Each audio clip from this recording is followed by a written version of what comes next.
সন্দেশখালী কাঠপোলে যে বিজেপি কর্মীদের বিক্ষোভ চলছিল সেই বিপ্লব চরম পর্যায়ে পৌঁছায়। তারপরে পুলিশ বাধ্য হয়ে সেই বিক্ষোভ ঘটাতে গিয়ে তিনজনকে ইতিমধ্যেই আটক করেছে সন্দেশখালী থানার পুলিশ। তাদেরকে আটক করে সন্দেশখালী থানায় নিয়ে যাওয়া হয়েছে। যে ছবি আপনারা দেখতে পাচ্ছেন ট্রাইপি বাংলার পর্দায়, এক্সক্লুসিভ সেই ছবি। আপনারা জানেন সন্দেশখালী একেবারে 5ই জানুয়ারি থেকে শুরু করে এখনও পর্যন্ত একেবারে উত্তপ্ত, এবং সন্দেশখালী নিয়ে ইতিমধ্যেই দুটো স্টিং ভিডিও পাবলিশ করা হয়েছে উইলিয়াম নামক একটা ইউটিউব চ্যানেল থেকে। কিন্তু প্রশ্ন নানান রকম রয়েছে। বিজেপি কর্মীদেরকে পুলিশ এক প্রকার হেনস্থা করছে, সেই ছবিও তুলে এনেছে তৃণমূল কংগ্রেসের পক্ষ থেকে, বিজেপির পক্ষ থেকে নানান রকম তাপ উত্তাপ রয়েছে। কিন্তু এখন যে সামগ্রিক ছবিটা আপনাদেরকে দেখাচ্ছি বসিরহাটের একেবারে সন্দেশখালী ফের উত্তপ্ত ঘটনায় আটক 3। সন্দেশখালী কাঠপোলে যে বিজেপি কর্মীদের বিক্ষোভ চলছিল সেই বিপ্লব চরম পর্যায়ে পৌঁছায়।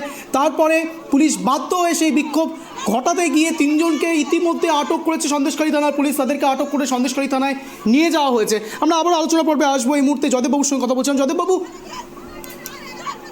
এই বিষয়ে বিস্তারিত ক্ষমাপ্রার্থী, এই বিষয়ে বিস্তারিত কথা বলতে হবে সিরাজুলের সঙ্গে। সিরাজুল রয়েছে আমাদের সঙ্গে ফোন করে। সিরাজুল, সামগ্রিক ঘটনা নিয়ে কি বলবে, কি জানা যাচ্ছে, কি বিস্তারিত উঠে আসছে? দেখো যেটা জানি যে গতকালকে কিন্তু যে গন্ডগোল হয়েছিল সন্দেশখালীতে, একের পর এক হামলা হয়েছিল তৃণমূল কর্মীর উপর, সেই হামলাকে কেন্দ্র কিন্তু গতকাল রাত্রে সন্দেশখালী থানায় অভিযোগ করেছিল দিলীপ তৃণমূলের নেতা দিলীপ মন্ডল। তিনি কিন্তু অভিযোগ করেছিলেন সন্দেশখালী থানায় বেশ কিছু ব্যক্তির নামে। তাদের সেই সন্দেশখালী তারই ভিতরে তল্লাশি চালিয়ে গতকালকে কিন্তু 3জনকে গ্রেপ্তার করে, অর্থাৎ একজন মহিলা 3জন পুরুষকে কিন্তু গ্রেপ্তার করে বিজেপি কর্মী 4জনই। সেই 4জনকে গ্রেপ্তার করে মিনা কাপানা রাত্রে রাখা হয়। সেখান থেকে সকালে বার করে তাদেরকে মেডিকেল চেক আপ করিয়ে তারপরে বসিরহাটে বিকাল 4:20 কিন্তু বসিরহাট মহকুমা আদালতে তোলা হয়।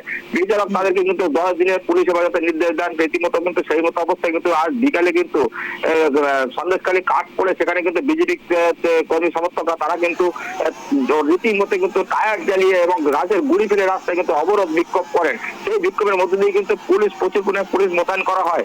পুলিশ অনেকক্ষণ ধরে বোঝানোর চেষ্টা করে, শেষ কিন্তু সন্ধ্যের পর্যন্ত সেই বিক্ষোভ চলতে থাকে। তার পাশাপাশি যেখানে বিজেপি কর্মীদের তাদের দাবি রেখাপাত্র, আজকে যেহেতু বসিরহাটে একটা প্রচারে এসেছিল রেখাপাত্রকে আমরা যখন প্রশ্ন করি যে কালকে আপনাদের বিজেপি কর্মীরা 3জনকে গ্রেপ্তার করা হয়েছে, এটাকে নিয়ে কি বলবেন? রেখাপাত্র কিন্তু প্রথমবারে কিন্তু কোনো মুখ খুলতে চাননি। দ্বিতীয়বার প্রশ্ন করার পরে কিন্তু তিনি জানিয়েছেন যে দিলীপ মল্লিক তিনি যেখানে আছেন তৃণমূলের নেতা দিলীপ মল্লিক অবিলম্বে তাকে গ্রেপ্তার করতে হবে। আমাদের এই যে বিজেপি কর্মী যাদেরকে গ্রেপ্তার করেছে অন্যভাবে পুলিশকে দিয়ে গ্রেপ্তার করানো হয়েছে, এদের অবিলম্বে মুক্তি দিতে হবে। এই নিয়ে কিন্তু সিরাজুল নজর রাখো। ধন্যবাদ তোমাকে। ইতিমধ্যে যে বিষয় নিয়ে আলোচনা হচ্ছে সন্দেশখালী ফের বিক্ষোভের সম্মুখীন এবং উত্তপ্ত হয়ে উঠেছে সন্দেশখালী, এই বিষয় নিয়ে পরবর্তী ক্ষেত্রে আরো বেশি আপডেট দেবো আপনাদেরকে।